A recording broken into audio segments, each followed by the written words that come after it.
ಎಲ್ಲರಿಗೂ ನಮಸ್ಕಾರ. ಕಿರಣ ಸರಸ್ವತಿ ಯೂಟ್ಯೂಬ್ ಚಾನಲ್ಗೆ ನಿಮಗೆ ಆತ್ಮೀಯವಾದ ಸ್ವಾಗತ. ನಮ್ಮ ದೈನಂದಿನ ಆಹಾರದಲ್ಲಿ ತೆಂಗಿನಕಾಯಿಯನ್ನು ಸೇರಿಸುವುದು ಹಲವಾರು ಪ್ರಯೋಜನಗಳಿವೆ. ತೆಂಗಿನಕಾಯಿ ಮತ್ತು ಎಳನೀರು ಅನೇಕ ಉಪಯೋಗಗಳನ್ನು ಹೊಂದಿದೆ ಅಂತ ಎಲ್ಲರಿಗೂ ತಿಳಿದಿದೆ. ಆದರೆ ತೆಂಗಿನ ಹೂವು ತಿನ್ನುವುದರಿಂದ ಆಗುವ ಲಾಭಗಳೇನೆಂದು ಗೊತ್ತಾ? ಇಲ್ಲಿದೆ, ಬನ್ನಿ ನೋಡೋಣ. ತೆಂಗಿನ ಹೂವು ನಿಜವಾಗಿಯೂ ಹೂವಲ್ಲ, ತೆಂಗಿನಕಾಯಿಯ ಚಿಗುರು. ತೆಂಗಿನಕಾಯಿ ಮೊಳಕೆ ಒಡೆಯುವ ಈ ಭಾಗ ತಿನ್ನಲು ಸಿಹಿ ಮತ್ತು ಸ್ವಲ್ಪ ಉಪ್ಪು ಮಿಶ್ರಿತವಾಗಿರುತ್ತದೆ. ಚಿಕ್ಕದಾಗಿ ಕಾಣುವ ಈ ತೆಂಗಿನ ಹೂವು ಅನೇಕ ಔಷಧೀಯ ಗುಣಗಳನ್ನು ಹೊಂದಿದೆ. ಇದರ ಔಷಧೀಯ ಗುಣಗಳನ್ನು ತಿಳಿದ್ರೆ ಎಳನೀರು ಕುಡಿಯುವ ಬದಲು ನೀವು ಇದನ್ನೇ ತಿಂತೀರಾ.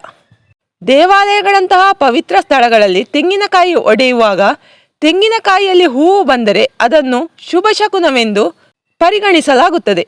ಅದೇ ರೀತಿ ಮಹಿಳೆಯರು ತೆಂಗಿನಕಾಯಿ ಹೂವು ತಿಂದರೆ ಮದುವೆ ಭಾಗ್ಯ, ಉದ್ಯೋಗ ಇತ್ಯಾದಿ ಶುಭ ಕಾರ್ಯಗಳು ನಡೆಯುತ್ತವೆ ಎಂದು ನಂಬಲಾಗಿದೆ. ತೆಂಗಿನ ಹೂವಿನಲ್ಲಿ ಸೋಡಿಯಂ, ಪೊಟ್ಯಾಷಿಯಂ, ಕ್ಯಾಲ್ಸಿಯಂ, ಖನಿಜ ಮತ್ತು ವಿಟಮಿನ್ ಇ ನಂತಹ ಪೋಷಕಾಂಶಗಳು ಹೊಂದಿರುತ್ತದೆ. ಇದನ್ನು ತಿಂದರೆ ಗರ್ಭಿಣಿಯರಿಗೆ ಬೆನ್ನು ನೋವು ವಾಸಿಯಾಗುತ್ತದೆ. ಇದು ದೇಹವನ್ನು ಬಲಪಡಿಸುವುದು ಮಾತ್ರವಲ್ಲದೆ ದೇಹಕ್ಕೆ ರೋಗನಿರೋಧಕ ಶಕ್ತಿಯನ್ನು ನೀಡುತ್ತದೆ.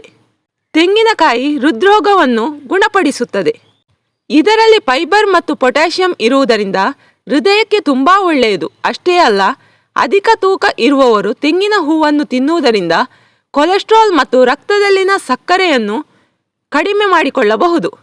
ಇದು ಉತ್ಕರ್ಷಣ ನಿರೋಧಕಗಳಲ್ಲಿ ಸಮೃದ್ಧವಾಗಿದೆ ಮತ್ತು ಮೂತ್ರಪಿಂಡದ ಕಲ್ಲುಗಳ ರಚನೆಯನ್ನು ತಡೆಯುತ್ತದೆ. ಆಂಟಿ ಆಕ್ಸಿಡೆಂಟ್ಗಳು ಮುಖದ ಮೇಲಿನ ಸುಕ್ಕನ್ನು ಕಡಿಮೆ ಮಾಡುತ್ತದೆ. ತೆಂಗಿನ ಹೂವನ್ನು ಪ್ರತಿದಿನ ಸೇವಿಸುವುದರಿಂದ ಮಹಿಳೆಯರ ಋತುಚಕ್ರದ ಸಮಸ್ಯೆಯು ಪರಿಹಾರವಾಗುತ್ತದೆ. ಅಷ್ಟೇ ಅಲ್ಲ, ಇದು ಅತಿಸಾರ ಮತ್ತು ಬೇದಿಯಂತಹ ಹೊಟ್ಟೆಯ ಸಮಸ್ಯೆಗಳನ್ನು ಗುಣಪಡಿಸುತ್ತದೆ. ತೆಂಗಿನ ಹೂವು ಕ್ಯಾನ್ಸರ್ ವಿರೋಧಿ ಗುಣವನ್ನು ಹೊಂದಿದೆ. ತೆಂಗಿನ ಹೂವಿಗೆ ಕ್ಯಾನ್ಸರ್ ಕೋಶಗಳ ಮೇಲೆ ದಾಳಿ ಮಾಡಿ ನಾಶಪಡಿಸುವ ಶಕ್ತಿ ಕೂಡ ಇದೆ. ವರ್ಷಗಳಿಂದ ಥೈರಾಯ್ಡ್ ಸಮಸ್ಯೆ ಇದ್ದವರು ತೆಂಗಿನಕಾಯಿ ಹೂವನ್ನು ಸೇವಿಸುತ್ತಾ ಬಂದರೆ ಥೈರಾಯ್ಡ್ ಸಮಸ್ಯೆ ಕೂಡ ಗುಣಮುಖವಾಗಬಹುದು.